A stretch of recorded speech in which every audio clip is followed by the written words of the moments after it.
बिस्मिल्लाहिर्रहमानिर्रहीम। नाज़रीन, आप देख रहे हैं मेरा YouTube channel the voice of public. बहुत देर हो गई थी, मैं इलेक्शन के ऊपर जो है वो बात नहीं कर पाया था।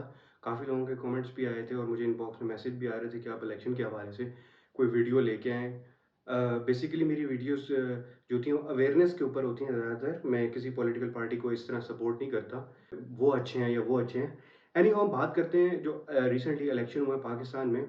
8 फरवरी 2024 को जो इलेक्शन हुए, अनफॉर्चुनेटली क्या इसके ऊपर बात करें, इलेक्शन तो थे ही नहीं। लग रहा था ऐसे जैसे अवाम का पैसा जो है वो रोला जा रहा है।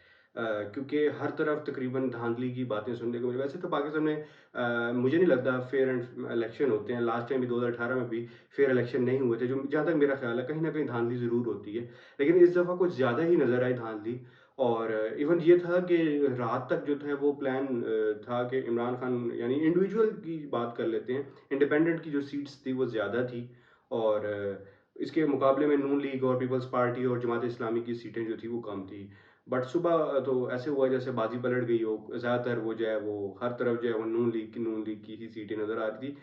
तो खैर, ये इधर इस टाइम मेरा क्रिटिसाइज ये करेंगे। बात ये है कि अवेयरनेस का मैसेज है कि ये बहुत अच्छी बात है कि लोग वोट देने ज़रूर निकले हैं। ये बहुत अच्छी बात है कि हमारी जो आवाम है उनमें थोड़ी अवेयरनेस आई है और वो वोट देने ज़रूर निकले हैं। लेकिन जो आवाम के साथ हुआ है वो बहुत बुरा हुआ है। क्योंकि देखिए, एक तो वो वोट देने के लिए इतनी लंबी लंबी कतारों में वो खड़े हुए, उन्होंने इंतज़ार किया और उन्होंने अपना वोट कास्ट किया। और जब अपना वोट कास्ट कर दिया और फिर बाद में उनको ये पता लगा कि भाई जो आपने वोट कास्ट किया है, वो आपका, जिसको आपने कास्ट किया है, तो वो तो भाई फारिग है, वो उसका आपका वोट कोई मायने नहीं रखता। तो उनके लिए एक तरह का ये टाइम ज़ाया था। दूसरे, अवाम के साथ जो बुरा हुआ है इस इलेक्शन में, आप लोगों को बताता चलूँ, शायद किसी किसी को पता भी हो और किसी को ना भी पता हो, तो उनके सुने जो पैसा होता है अवाम का, वो इन इलेक्शंस के ऊपर लगता है। तो ये जो इलेक्शन हुए हैं, जो जो धांधली हुई है, ये सारा अवाम का पैसा रोड़ दिया गया है। ठीक है, एक तरह से। ठीक है, फेयर इलेक्शन हो तो अच्छी बात होती है।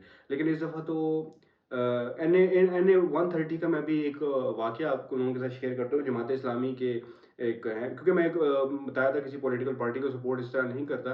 तो वो एन ए 130 के एक उम्मीदवार थे। वो कह रहे थे कि मैं अच्छा खासा मतलब थे, मेरे रात तक वोट थे, तो कि इतने थे कि मैं आराम से जो है वो लीड नहीं कर, लेकिन सेकंड पोजीशन पे आ सकता था। जमात इस्लामी के थे, मैं नाम नहीं किसी का डिस्क्लोज करना चाहता, लेकिन एन ए 130 का आप खुद ही अंदाज़ा लगा लीजिएगा। तो वो कह रहे थे कि मैं रात तक बिल्कुल कॉन्फिडेंस था कि मैं जीतूंगा नहीं, लेकिन मैं सेकंड नंबर पे ज़रूर आ जाऊंगा।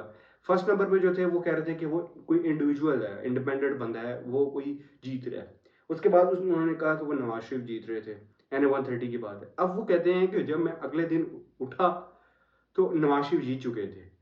कहते हैं चलो ठीक है, जीत जाए, वो मायने नहीं रखते। मेरे वोट जो थे वो कहते हैं वो जितने थे उससे कम हो गए। कहते हैं ये तो मेरे साथ फर्स्ट टाइम हुआ है कि रात तक उन्होंने उन्होंने फॉर्म 45 भी दिखाया। दो पोलिंग स्टेशन का उन्होंने अपने जो हल्के उधर से उन्होंने दिखाया कि भाई मेरे पास फॉर्म 45 है। और फॉर्म 45 के ऊपर उनके वोट उन्होंने दिखाए कि फॉर्म 45 में उनके पास ये प्रूफ है कि ये देखें, ये मेरे वोट है। तो अगले दिन उन्होंने जब दो अपने फॉर्म 45 को प्लस के कहते हैं चले तीसरे पोलिंग स्टेशन से मुझे बिल्कुल वोट ना भी मिले, तो ये जो वोट मिले हुए ये किधर गए मेरे। तो ये सरासर कहते हैं ना धांधली हुई है। और खैर ये है कि जो भी आए पाकिस्तान की उसमें बेहतरी हो। इमरान खान आए, नवाज शरीफ आए, जरदारी है, मैं ये कहता हूँ कि पाकिस्तान की बेहतरी हो। पाकिस्तान के हालात दिन ब दिन अच्छे होने की बजाय दिन ब दिन ख़राब हुए जा रहे हैं। कोई इकनॉमिक स्टेबिलिटी नहीं है, कहीं पर कोई स्टेबल नहीं है। डॉलर रेट बढ़ता जा रहा है और आपके क्राइसिस मतलब बढ़ते जा रहे हैं। तो जहाँ अगर आवाम में इतना शऊर आ गया है और आवाम ने इतना एफर्ट करके अपना टाइम निकाला है, तो मेरे ख्याल से कि उनके साथ भी नाइंसाफ़ी हुई है इस दफ़ा। और इस तरह फिर वो अगली दफ़ा वोट कास्ट नहीं करेंगे। वो कहेंगे यार ये तो फिर वही होना है जो हमें पता है कि हम लोगों ने वोट डाल के आ जाना है, रात को हमें पता है कि सब कुछ नतीजा चेंज हो जाना है, तो बेहतर है कि घर पे बैठो। तो इस तरह अगर आवाम निकली है तो ये उनके साथ ज़्यादती हुई है मेरा ख्याल है। तो इलेक्शन के हवाले से मेरी एक शॉर्ट सा पैगाम, फेयर इलेक्शन होने चाहिए थे, जो कि नहीं हो सके अनफॉर्चुनेटली। लेकिन अक्सर जगह पे लोगों ने इसको चैलेंज भी किया है। और आई होप सो अगर उन्होंने चैलेंज किया है, किसी वजह से ही चैलेंज किया होगा, और उनको एक्सेप्ट भी किया जाएगा, क्योंकि हमारा अदलिया जो है वो बिल्कुल अच्छे तरीके से काम कर रहा है। और आई होप सो कि अगर किसी ने किसी को चैलेंज किया है तो वो उम्मीद है कि वो उनको उस पर पूरा उतरेगी हमारी अदलिया और एक अच्छा फैसला सुनाएगी। और जो भी हमारा नया वज़ीर आज़म, नई जो भी हुकूमत आई, पीपल पार्टी की है, PMLN کی آئے یا PTI کی آئے، جو بھی آئے، میری یہی ریکویسٹ ہوگی کہ بس ہمارے ملک کی بہتری ہو. یہ نہ ہو کہ ہمارے ملک سے انفارچونیٹلی کافی زیادہ لوگ جو ہیں وہ ایگزٹ کر چکے ہیں، چھوڑ چکے ہیں ملک کو. تو یہ ہے کہ آگے جا کے اور مزید لوگ نہ چھوڑیں، بلکہ جو چھوڑ کے جا چکے ہیں وہ واپس ہمارے ملک واپس آئیں. امید کرتا ہوں آپ کو آج کی الیکشن کی والی ویڈیو پسند آئی ہوگی. اگر اپنی کوئی رائے اور سجیشن دینا چاہتے ہیں تو آپ لازمی دیجیے گا. ملتے ہیں انشاءاللہ نیکسٹ ویلاگ میں. تب تک کے لیے مجھے دیجیے گا اجازت. اللہ نے کے بعد.